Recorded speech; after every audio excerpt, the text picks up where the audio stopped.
சரி என்ன ரேட்டுக்கு போகும் நீங்க நினைக்கிறீங்க? 1000 ரூபாய் போயில்லைன்னா 500 ரூபாய்க்கு போகுங்க. இந்த பழைய பட்டு சரி என்ன ரேட்டுக்கு போகும்னு நினைக்கிறீங்க? இது ஒரு 500 ரூபாய்க்கு போகும்ப்பா. ஓகே. இந்த பழைய பட்டு புடவை என்ன ரேட்டுக்கு போகும்னு நினைக்கிறீங்க? 1500 ரேஞ்சுக்கு போயிடும் மேடம். வாங்க இந்த புடவைல என்ன ரேட்டுக்கு எடுக்கிறாங்க நம்ம நேரடியாக பார்க்கலாம். ஆனால் இந்த பழைய புடவைல என்ன ரேட்டுக்கு நீங்கள் எடுக்கிறீங்க? எடுத்துக்கோங்க மேடம். இதை செக் பண்ணி பார்த்துக்கணும் மேடம். ஓகேங்கண்ணா. இது சக்காடு புடவை கூரை புடவைங்க. இது வெயிட் வச்சு பார்ப்போங்க. சக்காடு டிஷ்ஷு 1 கிலோ இருந்தால் 30,000 ரூபாய்க்கு போகுங்க. இந்த புடவை 30,000 ரூபாய்க்கு போகுங்க.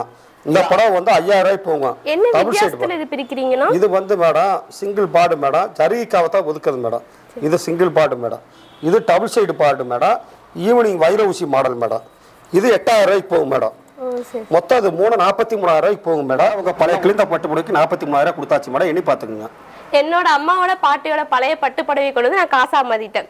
உங்க வீட்லயே பழைய பட்டு புடவைன்னா கண்டிப்பா கொண்டு வந்து காசா மாத்திக்கோங்க. டவுனா இல்லைங்க, மலபார் கோல்டுக்கு நேர் எதிர் ரோட்ல வந்தீங்கன்னா சொர்ணாம்பிகா சொல்லி அருகில் நம்ம கடை இருக்குங்க. New Andarpattu centre. பழைய பட்டுப்புடவை வாங்குறதுங்க. இன்னொரு பிராஞ்ச் இருக்குங்க. ஓர்ஸ் பஸ் ஸ்டாப்ல பாரதிராஜா புத்தகத்துல காம்ப்ளெக்ஸ்ல நம்ம கடை இருக்குங்க.